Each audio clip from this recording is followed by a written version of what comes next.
Okay, now again, I've got another black screen in front of me. Ugh. Afternoon, everybody. I'm just trying to get the screen away. Can't be. Okay.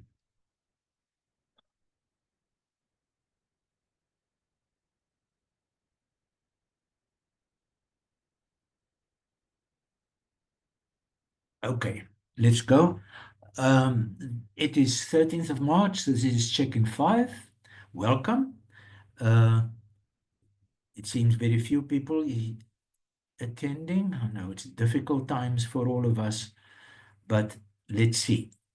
So I'm just on the timeline reminding you that we are here in check-in 5, and we sort of, if we keep pace, what are we discussing? I'm not repeating anything that are in the course, online course, but we assume that you've now busy with Unit 5, finished with Unit 5, finished with Quiz 5, and then we work anything in quiz, anything in Unit 5 or earlier, 4, 3, 2, 1, is what we can discuss here.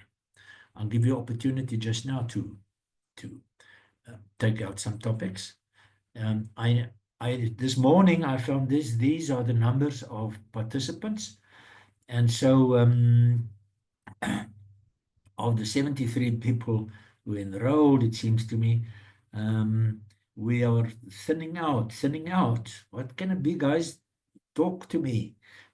Do you find it difficult? Do you find it boring? Do you find it non-challenging? Do you disagree? Okay, so we said these are the dates. So today's 13, 14. So we sort of expect that that you should be working on Unit 3 at least. My system, Unit 5. But let's leave it there and say, I'm going to say, now I'm going to ask you if you have any questions or comments. And as we said, guys, we're a small little community. We address issues, not people, So if you talk to me, I'm not going to take it personally, and you should not at all. When I criticize a statement, this is a statement so and so, this is true or false, it doesn't mean the person. We leave it there. So it's very important that you participate and you sort of determine the nature of these sessions.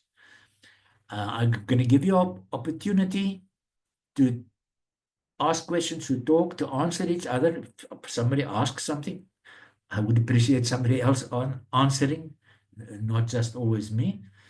But if we go past this, we can spend the whole hour on that. After that, I have brief remarks on the theorem any triangle is equilateral. And after that, we have to return to equations and identities and proof. Yes, I think I'll stop there. Okay, I opened this, so I may as well just say and then go back. This morning, this was the survey there in Unit 4, and these are the 4 problems, and these are, so it seems like about 24, 26 people who completed the survey. Thank you very much for that. The responses do make me worry quite a bit, to be honest. And so let's be straight and understand that these are the first 4 problems. We should all agree that problem 4 was done by limited induction, only 4 cases, so it cannot possibly valid. So everybody should shout that it is invalid. Then after that, and this is what we can discuss in the rest of the time, of course, I see problems 1, 2, and 3 as exactly the same structure. Some of you are saying, yeah, an equation, you must solve it, you don't prove it. Let's talk on that. Let's talk on that. But I expected that 3 is the equation, 1 and 2 are identities, and they are they are invalid because of one-way implications. Okay. And number three, because I see it as exactly the same structure as the first two identities, is likewise for the same reason invalid. And so it worries me, did we really, am I not successful in explaining it? How about my notes, guys? Are you getting your teeth into it? Because I must say something like, I love this quote: man's mind is like a parachute. To work, it must first be open. So, guys, it's not that you've been solving linear equations for 40 years. And I'm now going to tell you you're wrong. Well, I'm asking you to keep an open mind on this. And this whole course was designed for us to rethink explanation and proof. And for that, we need some basic logic. And so we simply have to invest here and be open and discuss and try to understand it better.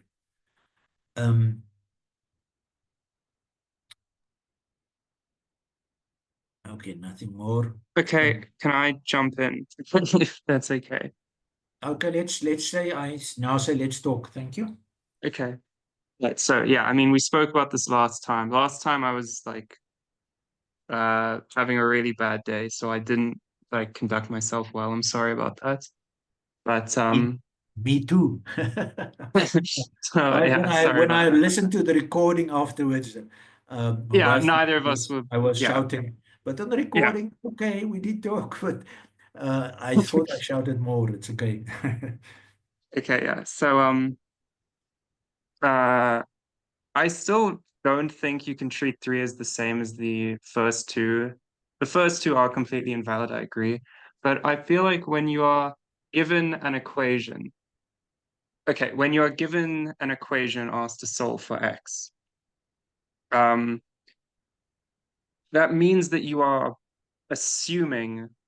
I know that you took issue with me saying this, but I do feel like it's reasonable to say that you are then assuming that that equation holds, and you must then find what does that mean? Like we are assuming that equation holds, and what value of x must then be true under that situation.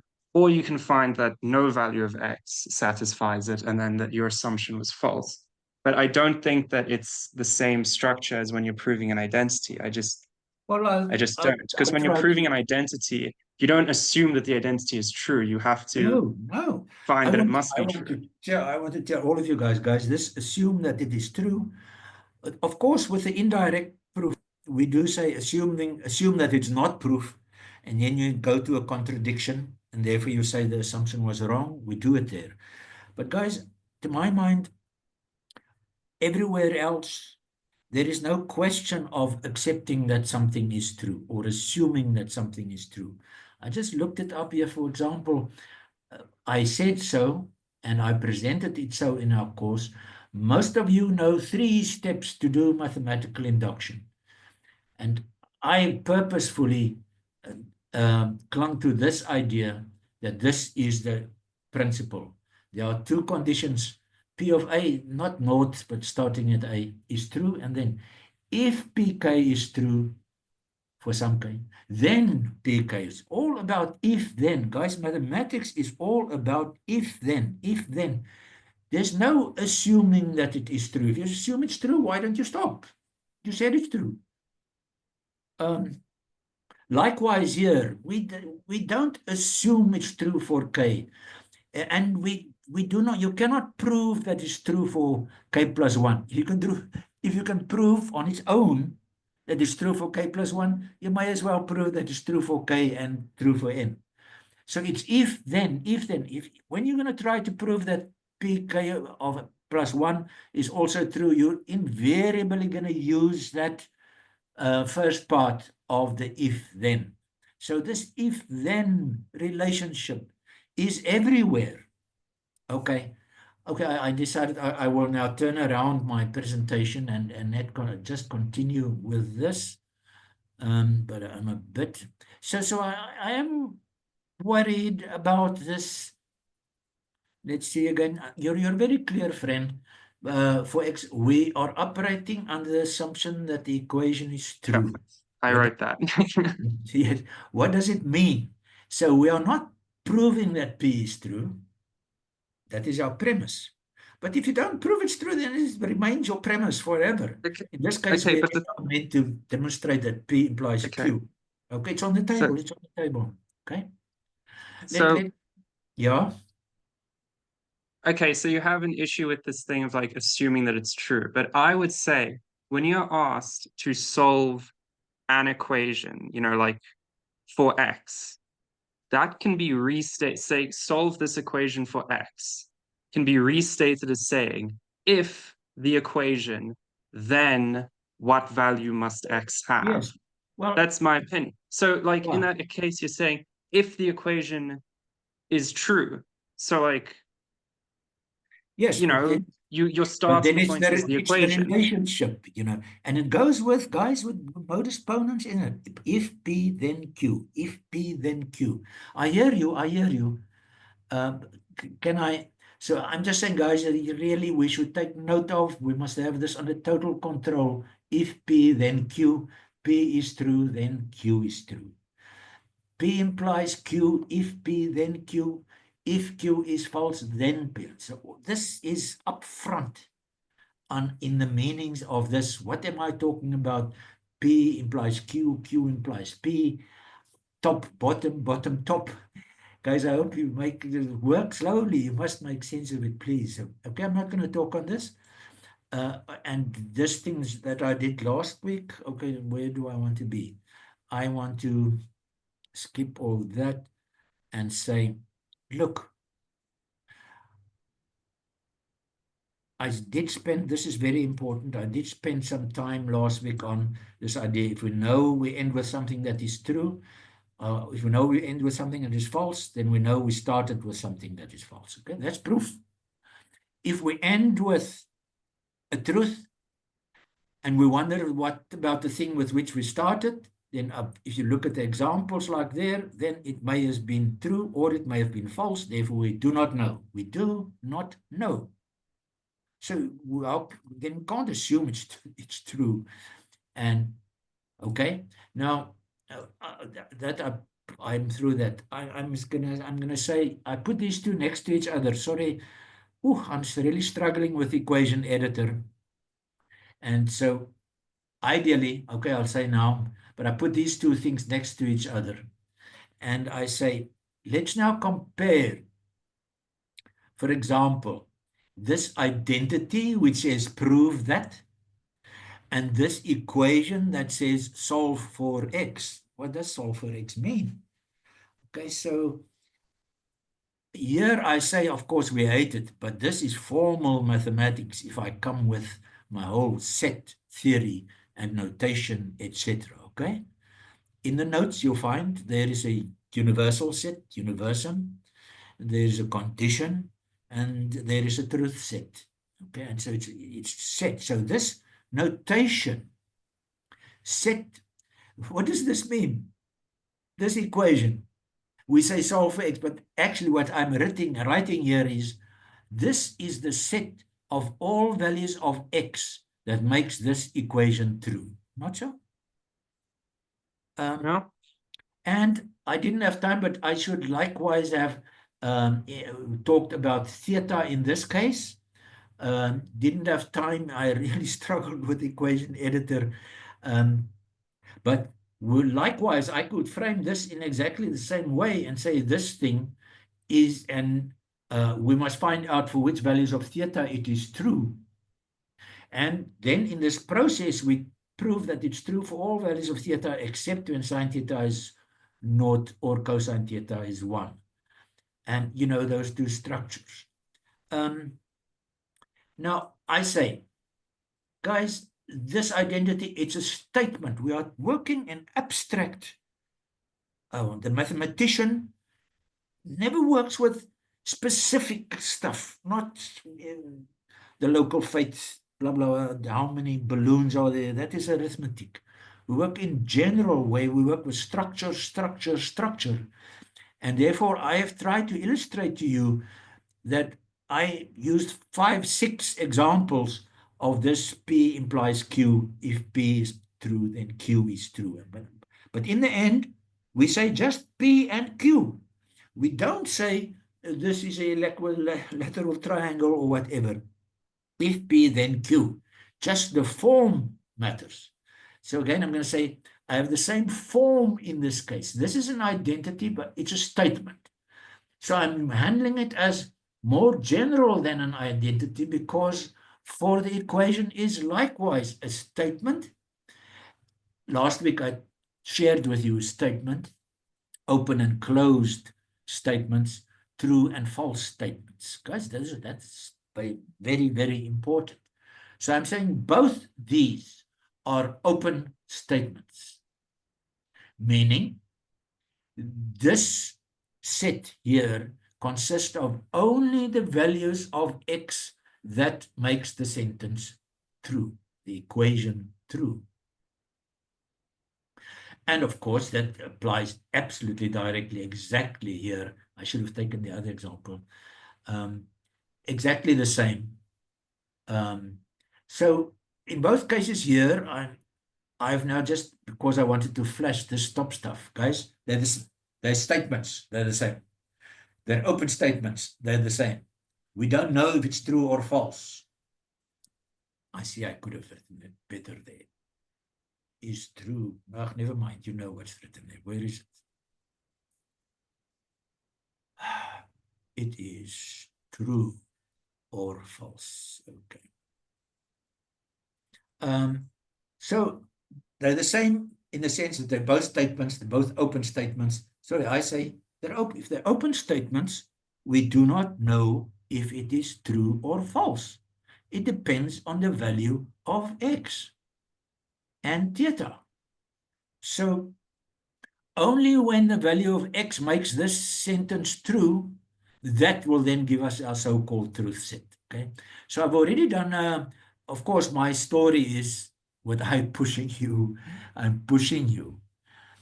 I'm asking you to be open and to, I will say something like, when I first stumbled on this proof of this identity of sine theta and cosine theta, after I'd done one or two, I took 4 matric books and I decided to prove every question that there was to prove in this new way that I found, until it became natural to me. I likewise invite you not to look at it from afar, but to make it something of your personal knowledge. But then you must really feel that you understand it inside out. Okay, for the moment, I just flashed this. I'm passing one-way and two-way implications, but this is it. So we also don't understand the notation I used. When I say this 3 is the truth set, which all x such that x is 3. That is a set, x is 3. So the truth set of Q, so 3 is also true for P. Now you see, where do we get in that? When I click now, we'll get to that. I wrote it down or something, but let me say at this stage, it's all about equivalence. So the challenge to you is to understand equivalence. Guys, we get two equivalence expressions here. Sine theta over 1 minus cosine theta as always has the same value as 1 plus cosine theta over sine theta. So that means you have a expression being equivalent to an expression. But in all these other cases, I'm working with equivalent statements. So that whole thing, that whole line is equivalent to the next line, equivalent to the next line. So from the examples, what you must pick up very importantly is this equivalence means two things. It means two-way implications. You say P implies Q, Q implies P, then we can work either way. And that's the definition of equivalence in general, in philosophy, whatever.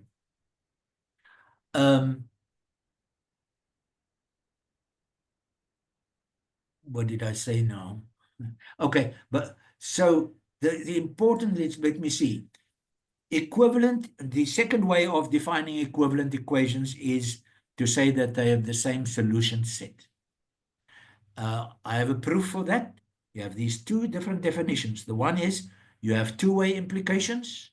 The second one is they have the same solution. So if I say x plus 2 is 4, then x equals to 2 is an equivalent equation. They both have the same solution, x is 2. Equivalent equations have the same solution set. Now, if you get to Polya, then you will see that Polya preaches and shouts, and all the examples is when we talk problem solving, there's only one thing, that the most important thing, the most general thing in mathematical problem solving is to change something that you find difficult or can't do into something equivalent that you can already do. Ronnie. And you go on and on like that until you get to a statement which is obvious. So I take this very serious. I say the procedure for solving an equation is therefore simple. You replace the equation, the given equation, by a sequence of simpler equivalent equations, and you carry on until you arrive at an equation whose solution set is obvious. And then you're finished. So when we talk about teaching, you must understand the next important thing now is therefore that we must maintain equivalence. And to maintain equivalence, if you maintain equivalence, all the equations have the same solution. And so that if you buy that, then the point is that let's go to equation here on the right-hand side. All these, I didn't number them here, I don't know why. 1, 2, 3, 4, 5, 6, 7, all these 7 equations. We must understand it's not step 1 and step 3 and step 4 and step 5 and step 6, and then you get the answer x is 3. And we say the next step is correct, the next step is correct, the next step is correct. I'm saying, sorry, it doesn't work like that. What we must have is equivalence, in this case, two-way implications, within the second idea that therefore they all have the same solution set. Which one? The idea of equivalence is that they have the same solution set, and secondly, you can choose which one you want to use. If they're equivalent, you can choose which one you want to use. If you say tangent theta, then you may as well use sine theta divided by cosine theta. You can replace the one with the other. The one is not simpler than the other. The one is more useful than the other in certain situations. Guys, I need to shout this out and say, all what we're doing is saying, that's difficult. I can't see the solution. Replace it with an equivalent. So now we must know, when do we have equivalent equations? It is in the notes. It is as simple as you can add to both sides. You can multiply both sides, but not by naught. You can divide by both sides, but not by naught. You can take to the power. You can square and you can cube. But you cannot take the square root, because if you have the square root of 4, there are 2 answers, and you can look at that again. So the whole idea here is I know this is equivalent because I'm doing a valid transformation. I'm multiplying both sides by 15. So this one is equivalent, therefore have the same solution. Which one do you choose? Then I use the distributive property, or you may say remove the brackets. And there we are.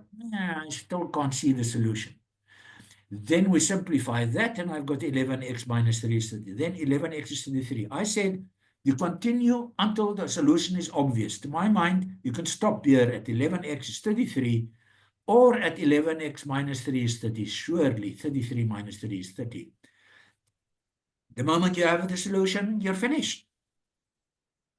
And I'm trying to say here, this is part of our not sure about identity equation, there are these different things.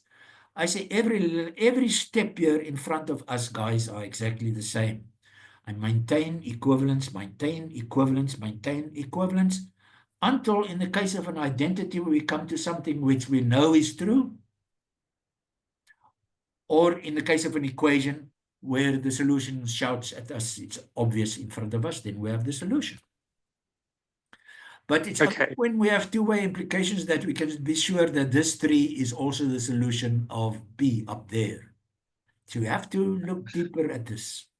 Okay, so here's my take on this. So yes, it's true that an identity and an equation are actually just the same thing. They're both just an equation, right?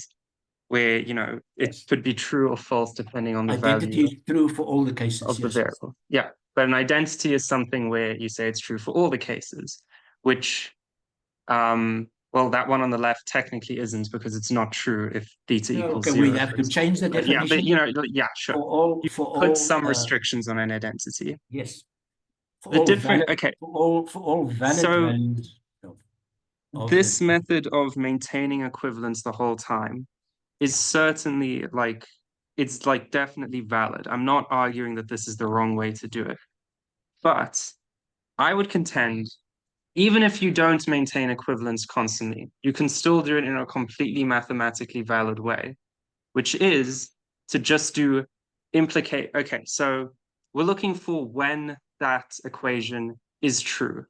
So when will it be true? So if we just do implications, we don't maintain identity. If we just do implications the whole no, time, but implications then is the other definition of identity or some is two-way implications. And this is what is yeah, at no, stake here. okay. May I just finish Yeah. this one? So if you want to solve an equation for x. So the question is, when is this true? Find which values of x make this true. So Absolutely. then you do just implications. You don't have to do the two-way implication. You just do the one-way implication starting at that. And then you reach an endpoint where you might have a bunch of different solutions. Now, the thing is, at this point, you will know that nothing other than those solutions you've reached could be true. They may not all be true, but nothing else could be true, right? Like they may not Well, if all be you correct solutions, but there can't be any solutions missing from yes, that solution set.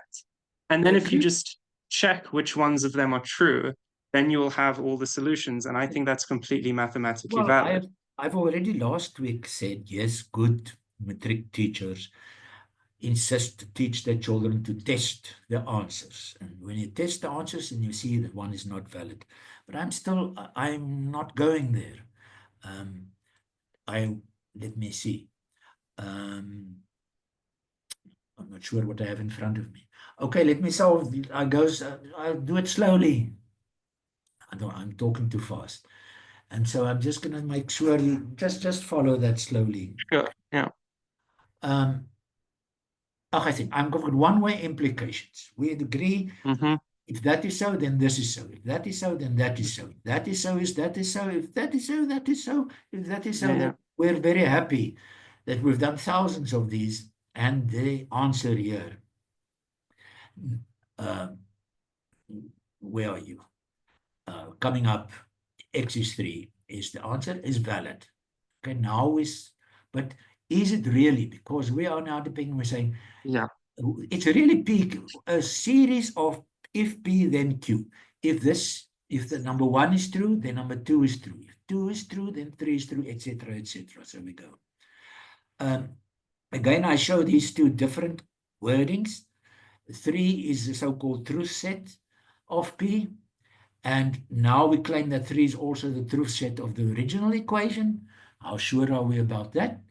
Or when we are into equations, we claim that x is 3 is the solution of the equation. Those are just different words for the same thing. Now, my argument here, friend, is I say now, if we do another one, and this is what you explained, but Yeah. everyone, let's give chance. Everybody must be on board, please. Guys, the challenge for you is to understand this underlying logic in this course. Otherwise, you're wasting your time.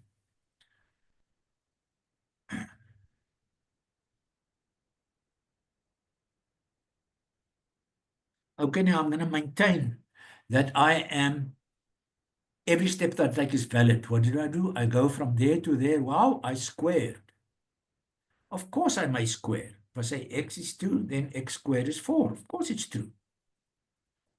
If I now put everything on the one side, of course it's true. If I factorize it, of course it's true. I solve for that, of course it is true. So I have these two values. And now what? Now comparing it to the first problem next to it. That's why I put them next to it. Exactly the same reasoning. Now we're saying -1 and 2 are the two solutions of the equation. But now, yeah.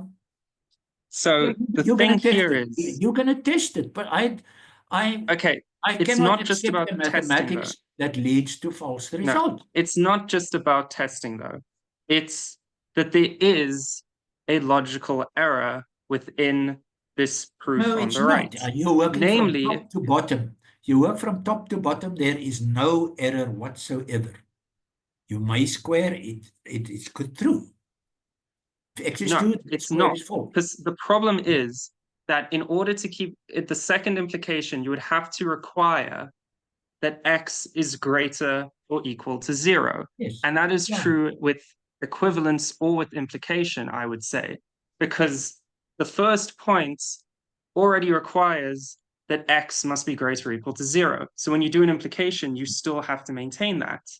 Yes, I'm The worried. I'm problem is not with the concerned. implication. The problem is that you ignored that x must be greater or equal to Yes, 0. but It's this not is with the exactly, structure. if you didn't know that, then you wouldn't test and find that -1, the square root, Yeah, principal but like, square root is -1. but You if you didn't know that, you wouldn't include it here either. No, but I'm Like, saying it's exactly the same knowledge. So teachers, I don't say write it out like this in every step, but damn it, that x is equal to we must maintain equivalence. If you don't maintain equivalence, now first of all, for me, we're saying we have a method, step 1, step 2, step 3, step 4, and it leads to false results. So sorry, I don't want to do the problem is not the equivalence, though. Problem is ignoring the x greater or equal to 0, which you have to include that. to be Well, if like to we, keep the logic going. You have to include whether you're doing it with yeah, equivalence or whether absolutely. you're So just I doing with say implication. include it from the beginning and not just Yeah. test. If you're going to test it, that's what you need. Okay, fine, sure. Testing. We don't have to do testing though. Even with what I was saying, you don't have to do testing. You I have to don't include it understand. from the beginning though, irrespective of I whether or do not you're not doing understand implication where else. I do or not the understand. equivalence. For testing, how will you find out without testing that -1 is not the solution? You can know because you say x must be greater or equal to 0. It's not the only in the case of equivalence that is true. And it's also with the implications that you would have to do that. It's not the implication that ruins that. It's a separate thing. What? I don't know It's what it completely is. separate from the equivalence. What? The x greater or equal to no, what I'm okay, maybe I'm No, not no, no, no, explaining no. this in the best No. way. They What I'm can't say saying that is is equivalent if we don't have the x is no, greater no, than no, okay, equal to no, that's not what I'm saying. No, not what I'm saying. I'm saying that you would have to include that in my method as well. It's not only this method with equivalence that Look, requires if that. you My want method would also require that. if you want to Like, fund it by this isn't a, testing, you're welcome. But you are I'm not, throwing away the baby with the bathwater. Namely, are you now going to use that this idea with identities? I say it's the same. It's the same. no, no, no, but with identities, you have to prove it for everything, which is where I think the difference comes in. I Oh, well, it's still just don't yeah. agree with you on the math that I think that when you ask solve an equation, the assumption is that the equation is true. And when I say assumption, I don't mean like you just decide it without proof. I don't mean that. That's not what I mean by assumption. I mean that mathematically, like that is the premise of You the can only question that have the that equation if holds. you can only say that if you work from the bottom to the top. And to work from the bottom to the top means now we've got two-way implications. So this, for example, is exactly, if I didn't have the red ones there, then we could go back and back and back and back, but we can't go from equation 2 to equation 1 because the Yes, moment it's we true. take the No, well, square root, it's we not can go valid. from So there's a we can big go break there. No, we can go from equation 2 to equation 1 if we include that x is greater or equal to 0. Then we can go backwards. Of course, that's all that I want to hear. I'm not arguing with anything else, but I'm saying So what we're that's the doing thing. is not including that. So I'm I'm I propagating am, that we should always include these in order to maintain equivalence. I don't think that means, I mean, it's a semantic argument we're having here. It's not really about the Yeah, but process, I still but say you cannot just here I, on the left-hand side go from 1 to 3 and say every step was correct. Therefore, P up there, the value I of would be X is there. You cannot. You have to fascinated work. to hear a third person's opinion on this. Absolutely. It's Get a just the third, two fourth of us. person. I would love to Please. hear what a third Yeah, person I'm a thinks of bit this. early here, and see this. Much of this information is actually still in Unit 6. So, guys, you must please take on the questions and take on my examples and battle it and fight with it, not with me. um, but this is basically that I want to promote that we have a very for identities instead of left hand side and right hand side is this fantastic way of working with equivalence and not nonsense. You then we say, oh, you may not assume that the first thing is true. Nonsense. We're not assuming it. So I do not understand why you assume the equations are true. First one. Because that's what the question is. It says solve for x, which is a different way of saying if this equation is true, then what value does x have? It's the P So basically. you only We're know saying when. this is true implies x equals what? That's what the question is. Yeah, That's how I think it works. it's semantics, really. Yeah, it is semantics at this Uh, point. uh, okay. Um, why do I have this? Oh, I did this with two-way implications. Well, Oh, these two I did this implications are last. not, yeah, Yeah, I did this last week already. Yes. yeah. This Um, is the thing, like those two-way implications were not correct until the x greater or equal to 0 comes in, which wouldn't be yeah, any difference if you were just doing one-way implications. yeah. Now we're losing each other here. Namely, I do not Yeah. at all agree that you can say P. You start with P and you say therefore number Mm-hmm. two, therefore number three, therefore number four, therefore number five, therefore number six. As you Yep. can see in this example, all that beautiful therefore. You can't say that this value here makes the original equation true. No, no, no. But the thing Anyway, is, I'm saying that this is an incorrect application of my approach because the first implication is not correct. Because you would have to say it implies that x plus 2 equals x but squared if you're using and x is greater or equal to 0. my equivalence, what are we fighting about? There's not a problem with your equivalence method. I have no problem with it. It's completely correct. But like, I guess this is just a semantic argument. There's no problem with your equivalence method. It works just as well. Okay. But I disagree with you regarding When the it comes underlying to when logic it comes that's to at play here. yeah, when it comes to teaching, I wrote there years ago. Then this piece of notes comes from years ago.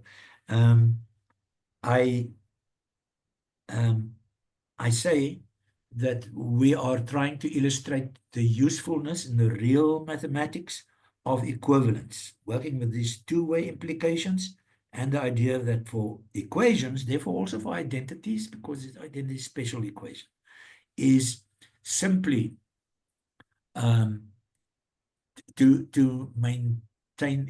Okay, sorry, let me try again. What I'm saying is teachers think I don't want to use this notation, but as you say, we have to add x is greater or equal to 0. Otherwise, they are not equivalent. Well, of course, I also want us not to use the therefore sign, and I don't want us to use the one-way implication sign. I want us, and I try to motivate to use two-way implications, but then we must know that they are equivalent.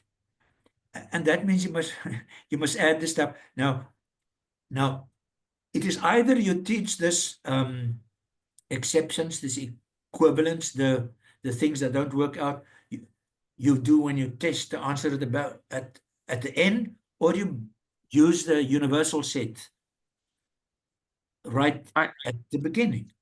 You I know, so agree with you I don't that know why is it a problem?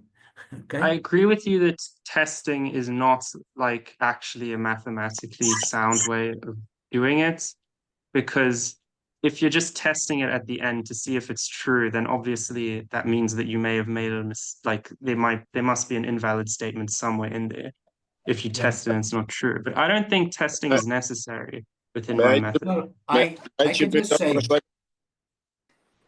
I'll say this and then I give somebody else cards. I'm just May, saying, may I chip in just for 1 second? yes, I just want to say on the left-hand side, that's nice. But I cannot accept that the same method leads to a wrong answer in But the right-hand that side. method on the right-hand side is not actually my method. Okay, That's so not what I would do. that's what it's all about. Thank you. You must use equivalence. Therefore, No, I'm okay. not. You don't have to use equivalent sign. Oh, well, I'm not too sure. I'm not too sure I'll be helping, but can I okay. throw some spanner in the works for the right hand side? Yeah. In line 1, I wonder what the discussion would be if on the right hand side of equality you had absolute X. No, then everything Then it would would all be be fine. Nothing would It change. would I all think be fine. in the working. If you throw in the right hand side of equation 1 on the right of our screen. Well, then x is not greater than naught. So Yeah, no, Yeah, no. then it's not necessary. Yeah. If you just do the absolute X, I wonder how the discussion would then change. Thank you. well, then everything else remains as Then is. There everything's are fine. two Yeah. answers. There Then are two everything's answers, fine. -1 or 2. Okay. Okay. I think we should just stop arguing about this. Okay, guys. Yeah. Right, Minus guys. one, Any minus other one is still inputs? not a solution, even if you put absolute value on the right. No, I'm not putting absolute there. This is that's the question. It's x. Yeah, no, if you say put an it's- absolute value on the right, then it makes it not be an interesting question anymore. Because then there's no yeah. It doesn't really help. It doesn't really change much But in terms of when our you get discussion. to unit 6, you will see that it is very dicey.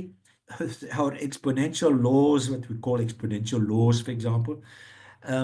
So when we solve things like x to the power 2/3 is 9, you know, that whole process. Can you draw the graph, etc.? And there we will find this. If you do not dare know that the square root of x squared is defined by the absolute value of it, then you'll never have those problems correct. Okay.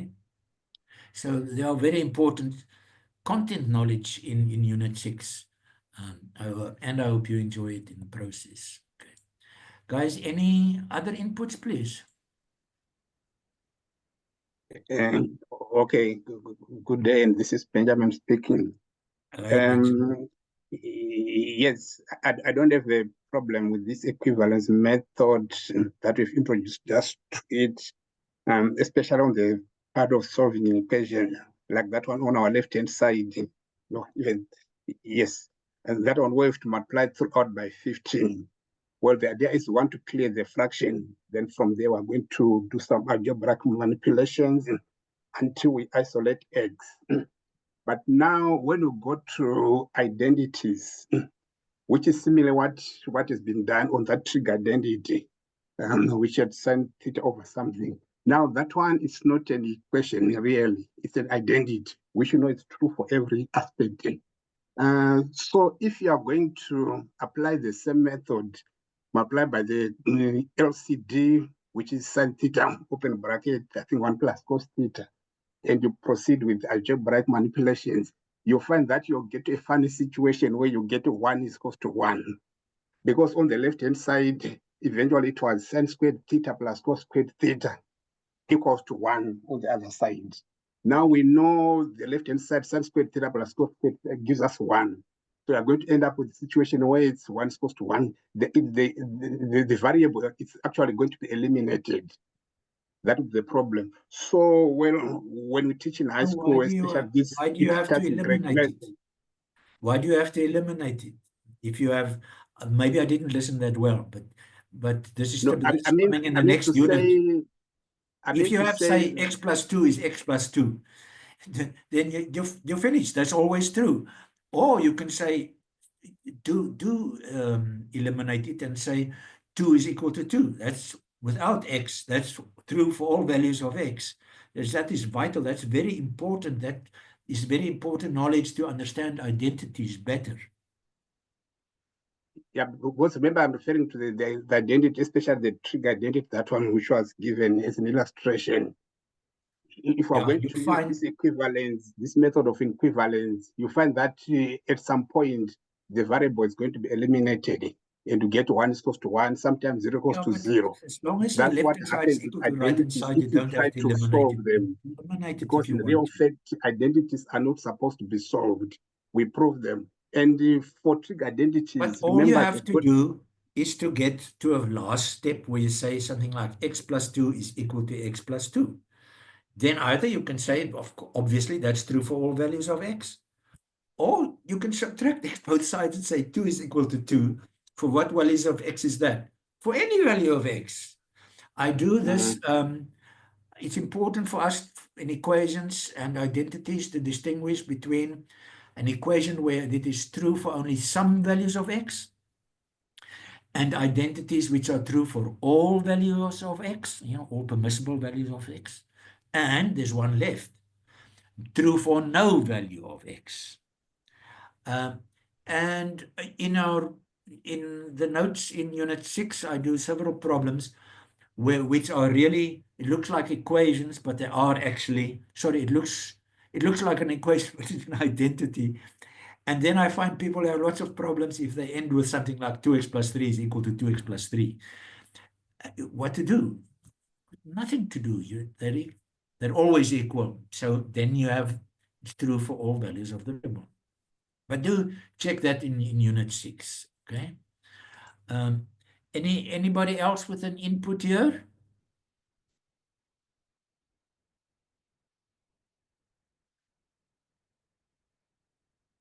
Maybe we do. I feel like saying that's enough for today, but it's very valuable time. So let me just say something about this equilateral triangle. So for that, I'll stop sharing and then I'll share again and find something else. Okay.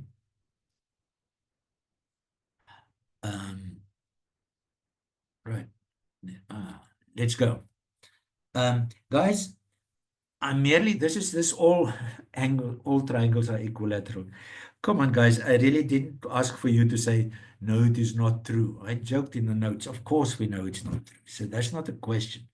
The question is find the mistake. And here I must just say, I'm not going to do things that are in the notes, so it's there explicitly. I'm not good. Many people say there are problems with the equivalence of triangles, that it's only true in special cases and so on. I don't agree, guys. This thing here, as it stands, all the congruences are right. And from that, you can have AP is equal to AQ, and PB is equal to QC. You add them, and then AB is equal to AC. When you get here to this case, because the problem is there, the perpendicular is inside the triangle, here on the triangle, here outside the triangle. In this case, we have the same, all the congruences are the same, and they're correct. But in this case, it's AP minus PB. Check AP minus what? Minus PB is AB. Okay, so we obtain this by taking the difference of two equations. It's an action because we're working with equivalence. and here with the sum of two equations. But that is, guys, that I actually had several activities here to say we cannot trust what we see, we cannot trust our eyes, we cannot trust measurement, etc. And so I'm merely going to say that you should know that those sketches were all impossible, and that O simply had to lie outside. But that's not the problem. The problem is this: both perpendiculars outside or both perpendiculars inside. So what you'll have to prove is that what can be done is the one perpendicular inside the triangle and the other one outside the triangle. And it's in the notes, but if you do exactly the same reasoning as above, then when you come to this AP plus PB or this AP minus PB, it looks very nice, but you simply, because the one is an internal division, there's another word, ratio, and an external division ratio. You cannot say this is AB, but that's not AC. This is AC, but that's not AB. So it's only this last step where we cannot make this final conclusion that AB is equal to AC. Okay? So I'm merely saying, guys, the challenge here was really you find the mistake. So here it is all about the assumptions that we make. So if you here made an assumption that O and the perpendiculars are like this, or it is like this, and not like this, then all that was to no avail and no use whatsoever. Okay. But we have to dig deeper, so I actually don't want to go in there, but yeah, it's something like this. It's in the notes, so I'm not going to repeat it. We have very interesting, the so-called Simpson theory, which says that O must lie on this circumcircle. And in that case, we've got a conjecture that says that that PRQ is a straight line. And just to rub it in, I'm saying, look, guys, if I show the angle measurements, then I'm measuring PRQ and ORQ, adding them 180. Now, I think this, of course, the software is fantastic because as I now, you understand what I'm doing is taking many specific numerical inductive cases. And so in all this dragging here, in all of them, the angles change, but you saw this 180 doesn't move, so it's 180. But will this be enough of a proof? I'm merely emphasizing, guys, that construction and proof, we cannot construct accurately, we cannot measure accurately. And therefore, we are often, we cannot trust our eyes. Okay, let me say I flashed 2 or 3 of these. If I would ask you which of these two lines were longer, what would you say? Top or bottom? Of course, you're not today's children, so you know the answer is they have the same. Just a little analysis there. I just draw it like that and like that. So I made a rectangle. They have the same length. You'll agree with me that the top one looks longer. This is very simple, stupid stuff, but I can do it on Sketchpad, so here I am. I am assuming that you'll agree with me that these two blue lines are parallel. Well, if I now just draw those extra lines there without touching the blue lines, I think you will agree with me that they don't seem parallel anymore. It's like a bulge there and a bulge here. Do you see that? They don't look as parallel as, they don't look as, where do I want to be? They don't look as parallel as there. Okay. If I ask you which one was longer, the red one or the blue one, you want to put your money on it? The red one look longer. The red one looks longer. Definitely looks longer, guys. Okay, what's my analysis? I'm gonna just rotate it. So I measured them. I rotate it in a circle like this to that position, and everything's over, not so? They have exactly the same length, equally long, but it doesn't look like that. I mean, you guys, if I ask you which these three soldiers, which one is the tallest? Number 1, 2, or 3? Number 3. Okay, number 3. Well, okay, I take number 3. I just copied and pasted it like this.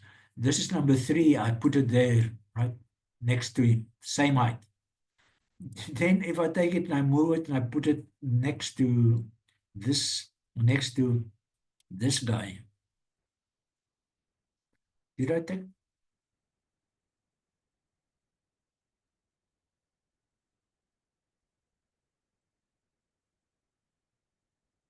Okay, sorry. I'm saying that they all have the same height, but we are misled to look at it differently and think that they are smalls, larger, largest. It's only these few lines make that we cannot distinguish them. And you can measure it yourself. I can give you this activity if you like. They are all the same height. Okay, just like that. How about this one? And then I suppose we can go. I ask this because this is sort of exactly what happened in equilateral triangles.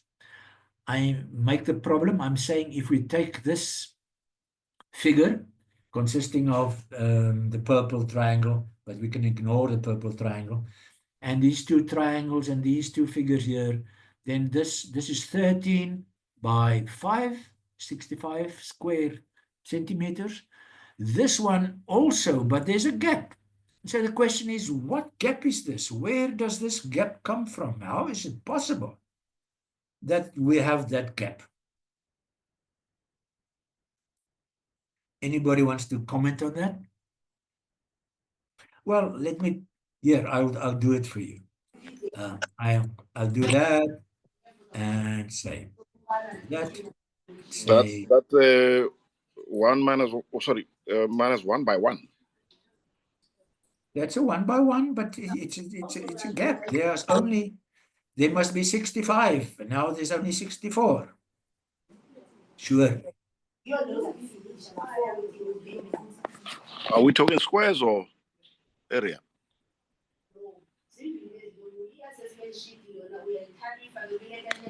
I don't even say. I'm just saying this gap there. I just rearrange the pieces. I rearrange the pieces from, like, it can be like this.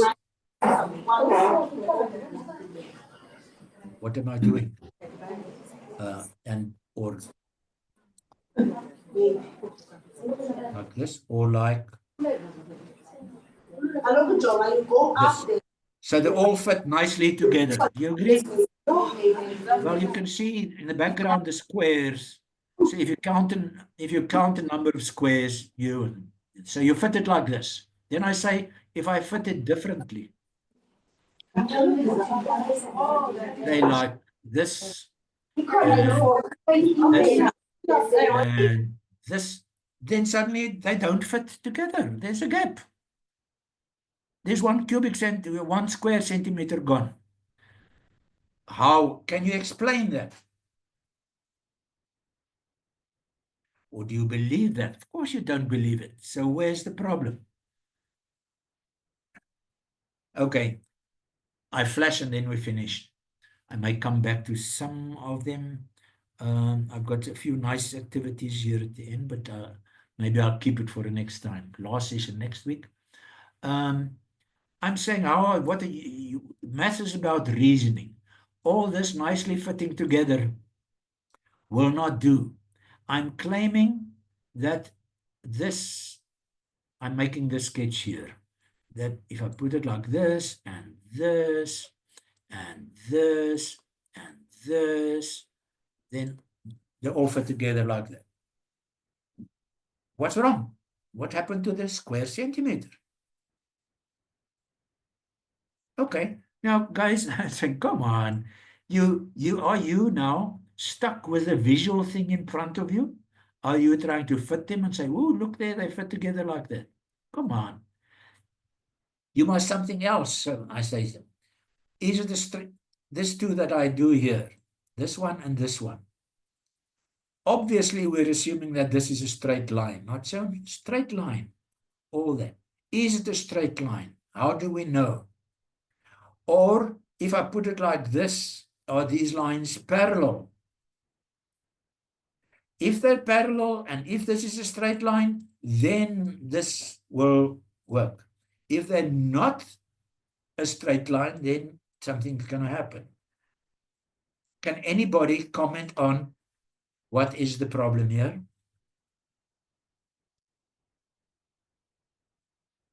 Oh, reasoning. To view a reason, you must bring the resources.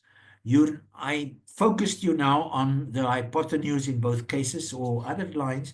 I say there will have to be parallel in this. Just forget about all the others. Just look at these two, this one and this one. Whatever I did depends on this being a straight line from here to here. I don't want to draw times up. So we have to bring the knowledge. How do we know when two lines are parallel or not? Answer, we know that there is some corresponding angles that are equal. How do we know that? Well, surely, guys, we use gradient. Use gradient. Surely, guys, the gradient here of the green thing is surely the green is 2 by 5. The yellow is what? I don't know now. Is 8 by 3. And those are the gradients of this hypotenuse and this hypotenuse. And surely they are far.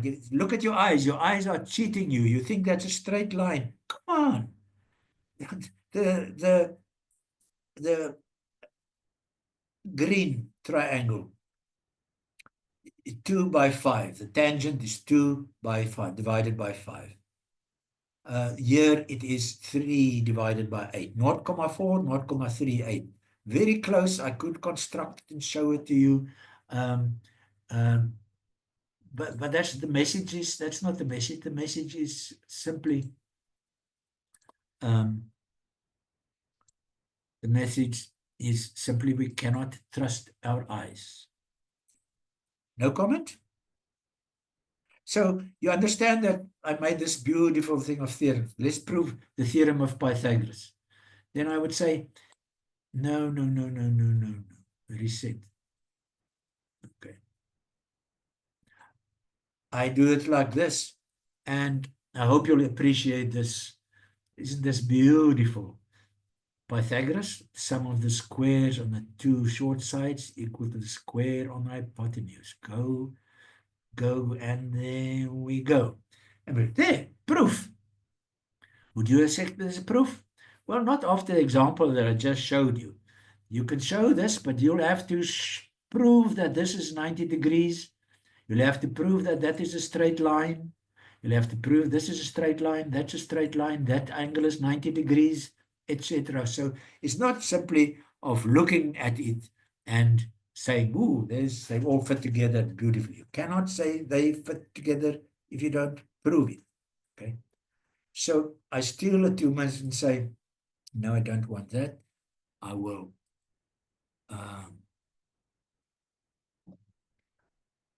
okay. Very briefly, question. I made this construction. Would you say that these are 2 tangents to the circle? These are all special cases that I'm showing. If you like, I can show the measurements. So you check what you want to check. How do you know? Tangent or not? Tangent or not? Guys, tangent or not? Okay, I rush. They are not tangent because they Why should not? be, they should be parallel.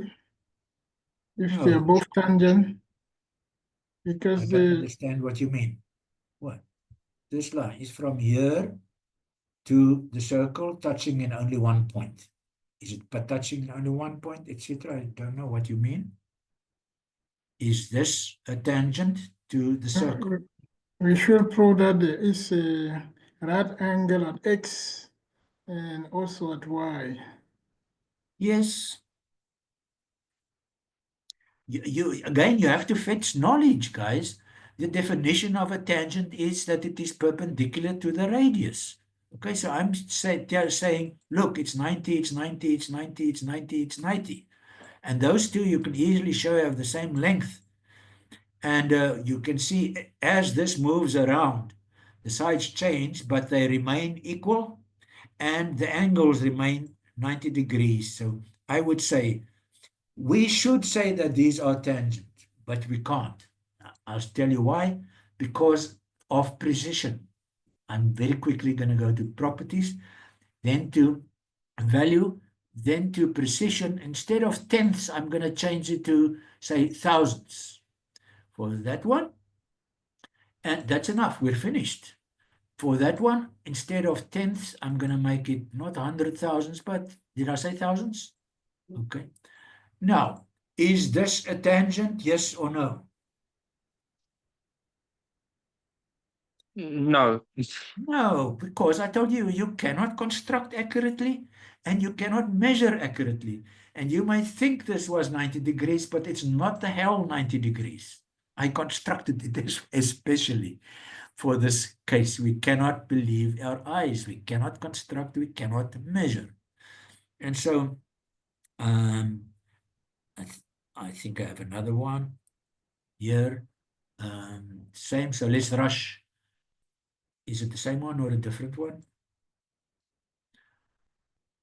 Okay, I say, are you happy looking at these measurements? Not to worry about, I took that to hundreds, so it's okay.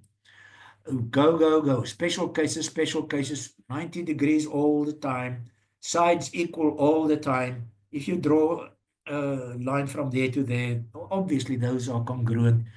Obviously they have the same length. No. Now, please look at this measurement closely. What am I doing? I'm just moving it around, but woo, did you see that? 90, 90, 90, 90, 90, 90, 90, 90. Whoa, 89.99 and 90.01. Sorry, guys, the moment I get close here, they are not, those measurements are not correct after all. I think this is enough, please. I want to just simply rub in. We can't construct accurately, although this is fantastic.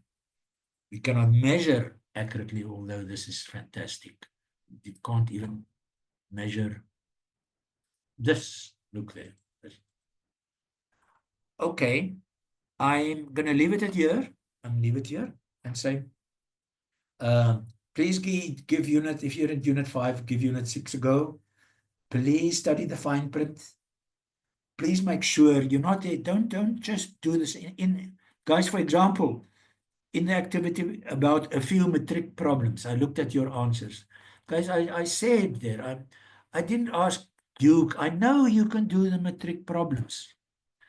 I said, here's a challenge for you. Can you do it by analysis and synthesis? Not, these kinds of problems. Are the roots real? Of course, you can do it closed eyes. I'm asking you to open your mind and look at it with different eyes and say, you understand analysis and synthesis. You understand that analysis is not the proof. Synthesis is the proof. But where do we get the synthesis? We get it only from analysis. To my mind, the moment we take this out and we illustrate it with problem after problem, it changes the way we do mathematics. We'll all be cleverer. If we're not exhausted, we are exhausted. Somebody wants to say bye-bye? Then I stop here.